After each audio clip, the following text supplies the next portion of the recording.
Hello and welcome friends. कोई भी exam हो, जियोग्राफी से क्वेश्चन बनते ही बनते हैं। तो आज की इस वीडियो में हमने भारत के प्रमुख पर्वत के बारे में बताया है। तो आप वीडियो को अंत तक ध्यान से देखना।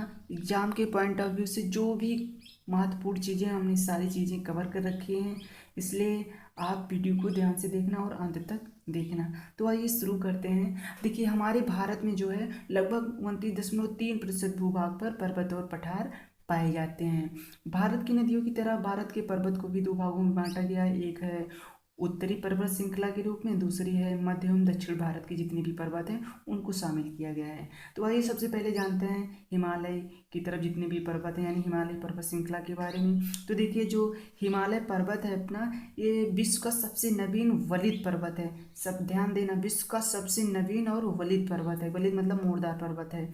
तो और ये जो हिमालय पर्वत श्रृंखला है, इसको भी आयु के आधार पर 3 भागों में बांटा गया है। नंबर 1 है बृहद हिमालय, नंबर 2 लघु हिमालय और नंबर 3 है शिवालिक पहाड़ियाँ। तो आइए एक करके सबको जानते हैं। तो सबसे पहले आइए जानते हैं महान हिमालय के बारे में। तो देखिए, महान हिमालय लघु हिमालय और शिवालिक हिमालय से सबसे पुराना है। इसकी ऊंचाई लगभग 6100 मीटर है। इसका निर्माण लगभग 25 से 40 मिलियन वर्ष पूर्व हुआ था। ध्यान देना, इसका निर्माण लगभग 25 से 40 मिलियन वर्ष पूर्व हुआ था। यहाँ पे एक बात और भी ध्यान देना है, विश्व की सबसे ऊंची चोटी माउंट एवरेस्ट जो है वो महान हिमालय पर ही स्थित है, जिसकी ऊंचाई 8848 मीटर है। ध्यान देना, विश्व की जो सबसे ऊंची चोटी है माउंट एवरेस्ट, ये महान हिमालय पर ही स्थित है। और ये माउंट एवरेस्ट जो है ये नेपाल में स्थित है, ये भारत में स्थित नहीं है, इसलिए ध्यान देना। और वहाँ पर इसे जो नेपाल है, यहाँ पे इसे माउंट एवरेस्ट को सागर माता के नाम से भी जाना जाता है। अब बात आती है लघु हिमालय और मध्य हिमालय की। तो देखिए, ये पर्वत श्रृंखला महान हिमालय और शिवालिक पर्वत श्रृंखला के बीच स्थित है। महान हिमालय के बाद मध्य हिमालय, यानी जिसे हम ट्रांस हिमालय भी कहते हैं, इसका निर्माण हुआ था। अब बात आती है शिवालिक पर्वत श्रेणियों की। तो देखिए, ये हिमालय की सबसे बाह्य पर्वत श्रृंखला है। ये हिमालय के दक्षिण में स्थित है और सबसे नवीन पर्वत श्रेणी है। यानी क्या कहते हैं, महान हिमालय और लघु हिमालय से भी बाद में ये श्रेणी का निर्माण हुआ था। इसका निर्माण लगभग 2 से 5 मिलियन वर्ष पूर्व हुआ था। तो फ्रेंड्स, ये रही बात महान हिमालय, लघु हिमालय और शिवालय पहाड़ियों की। अब इनके आयु के आधार पे इनका वर्गीकृत हमने किया है। अब आइए जानते हैं नदियों के आधार पे। तो देखिए, नदियों के आधार पे जो हिमालय पर्वत श्रेणी है, इसे भी 4 भागों में बांटा गया है, जिनमें से सबसे पहला है पंजाब हिमालय। तो देखिए, जो ये पंजाब हिमालय, ये सिंधु नदी और सतलज नदी के बीच में स्थित जितनी भी पर्वत श्रेणियां हैं हिमालय की, वो सभी पंजाब हिमालय के अंतर्गत आती हैं, यानी पंजाब हिमालय के नाम से जानी जाती हैं। पंजाब हिमालय की चौड़ाई अन्य सभी हिमालय क्षेत्र से काफ़ी ज़्यादा है। ये जो पंजाब हिमालय है, ये कश्मीर, लद्दाख और हिमाचल प्रदेश आदि राज्यों में फैला हुआ है। अब आइए पंजाब हिमालय को थोड़ा डिटेल्स में समझते हैं, क्योंकि ये थोड़ा ज़्यादा महत्वपूर्ण है और ये क्षेत्र भी ऐसा है, तो एग्जाम में इस यहाँ से क्वेश्चन तो बनते ही हैं। तो देखिए, पंजाब हिमालय में कई महत्वपूर्ण श्रेणियां हैं, जिनमें से एक है काराकोरम पर्वत श्रेणी। आपने नाम सुना भी होगा। काराकोरम पर्वत श्रेणी को एशिया का रीढ़ भी कहा जाता है। भारत की सर्वोच्च पर्वत श्रेणी K2 यानी गार्डविन अस्टीन काराकोरम में ही स्थित है, जिसकी ऊंचाई 8611 मीटर है। ध्यान देना, एग्जाम में क्वेश्चन बनते हैं भारत की सबसे ऊंची चोटी कौन सी है, तो माउंट एवरेस्ट मत लिखना, क्योंकि माउंट एवरेस्ट जो है वो नेपाल की है। भारत की अगर पूछता है तो आप K2 गार्डविन अस्टीन ही लिखना। उसके बाद है लद्दाख पर्वत श्रेणी। तो देखिए, लद्दाख पर्वत श्रेणी भी पंजाब हिमालय में ही स्थित है। विश्व की सबसे तीव्र ढाल वाली चोटी रागपोशी लद्दाख पर्वत श्रेणी में ही स्थित है। उसके बाद है जास्कर पर्वत श्रेणी, ये पंजाब हिमालय में ये भी स्थित है।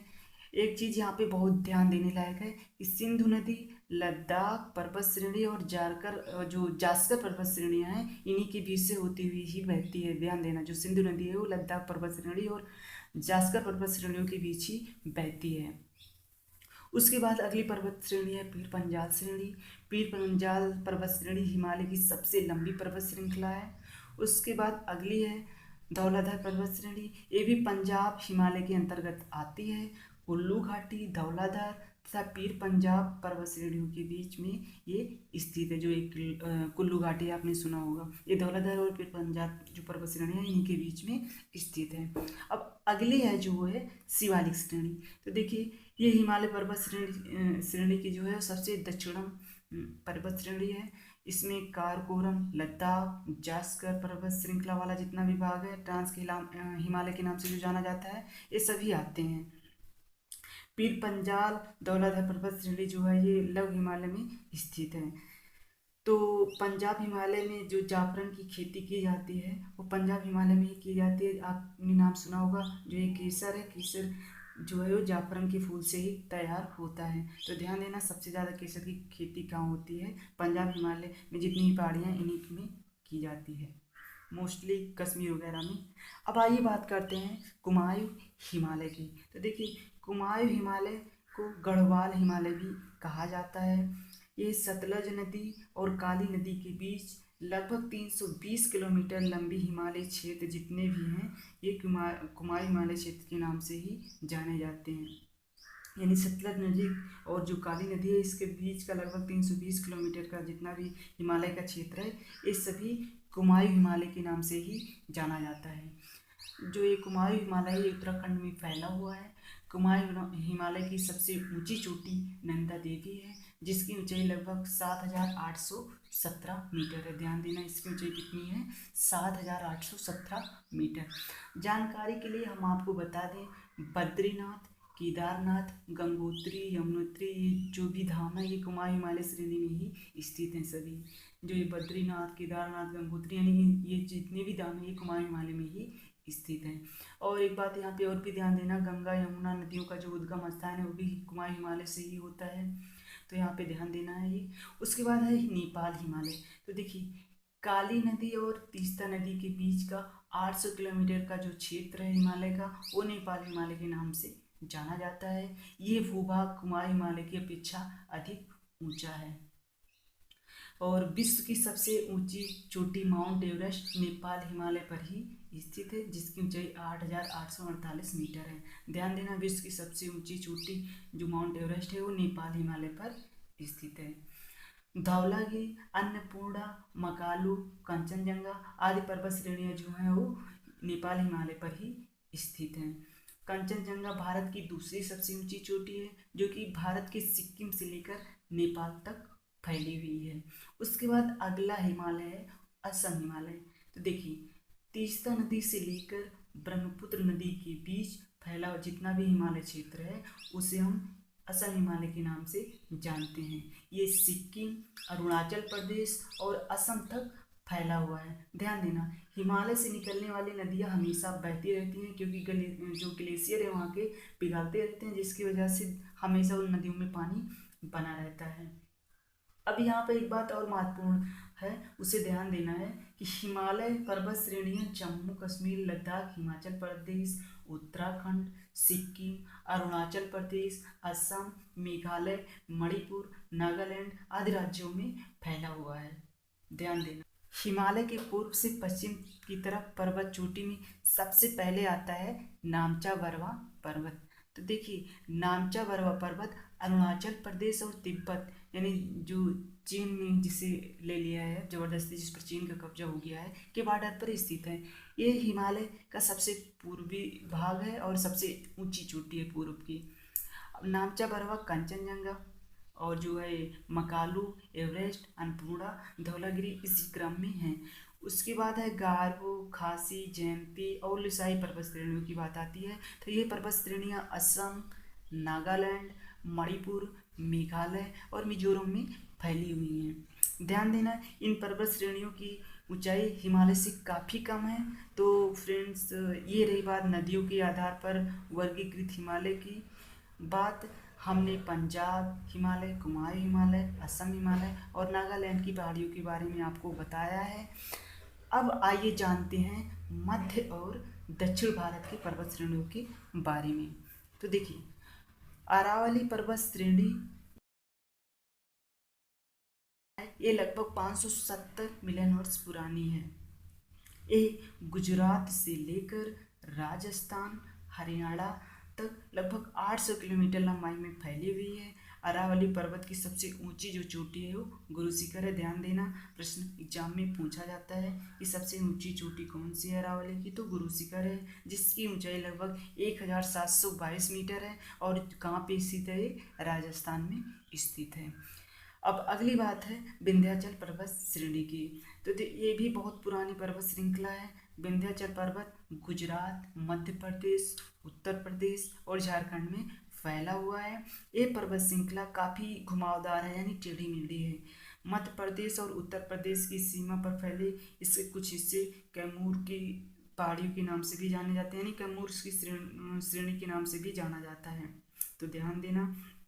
उसके बाद झारखंड में विंध्याचल पर्वत के जो कुछ हिस्से हैं उसे पारसनाथ की पहाड़ियों के नाम से जाना जाता है।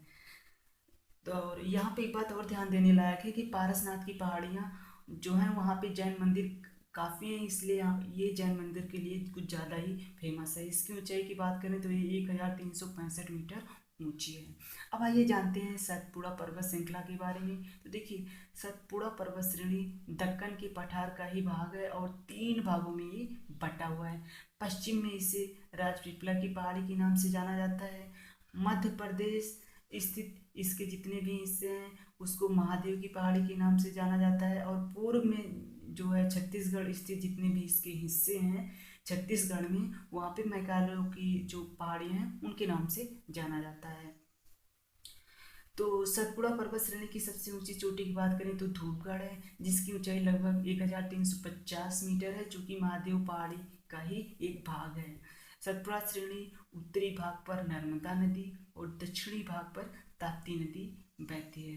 ध्यान देना, सतपुड़ा श्रेणी के उत्तरी भाग पर नर्मदा नदी और दक्षिणी भाग पर ताप्ती नदी बहती है। तो फ्रेंड्स, अब बात आती है महाराष्ट्र की। ध्यान देना, महाराष्ट्र की सबसे प्रसिद्ध श्रेणी अजंता पर्वत श्रेणी है। आपने नाम सुना भी होगा अजंता एलोरा का। तो अजंता पर्वत श्रेणी में स्थित जो गुफाएं हैं वो गुप्तकालीन चित्रकला के लिए प्रसिद्ध हैं पूरी दुनिया में, और इसी अजंता पर्वत श्रेणी में ही स्थित हैं। इसके अलावा सतमाला की पहाड़ियाँ, हरिश्चंद्र पर्वत श्रृंखला भी महाराष्ट्र में ही स्थित है। इसके बाद आता है बालाघाट पर्वत श्रृंखला। तो देखिए फ्रेंड्स, ये पर्वत श्रेणी महाराष्ट्र कर्नाटक तक फैली हुई है। बालाघाट पर्वत श्रेणी गोदावरी नदी और भीमा नदी के बीच जल विभाजन का काम करती है। ध्यान देना, बालाघाट पर्वत श्रेणी जो है वो गोदावरी नदी और भीमा नदी के बीच जल विभाजन का काम करती है। जानकारी के लिए हम आपको बता दें, पश्चिमी तट पर स्थित पर्वत श्रेणी को पश्चिमी घाट यानी सह्याद्री पर्वत के नाम से जाना जाता है, और पूर्वी तट पर स्थित पर्वत श्रेणियों को पूर्वी घाट कहा जाता है। उसके बाद अगला है नल्ला मलाई की पहाड़ियाँ। तो देखिए, ये पहाड़ियाँ सबसे पूर्वी घाट पे स्थित है। ध्यान देना, पूर्वी घाट पर जो है वो सबसे स्थित पहाड़ी कौन सी है, वो है नल्ला मलाई की पहाड़ी। ये पर्वत श्रेणी आंध्र प्रदेश में कृष्णा नदी के दक्षिण में स्थित है, जो कि उत्तर से दक्षिण तक फैली हुई है।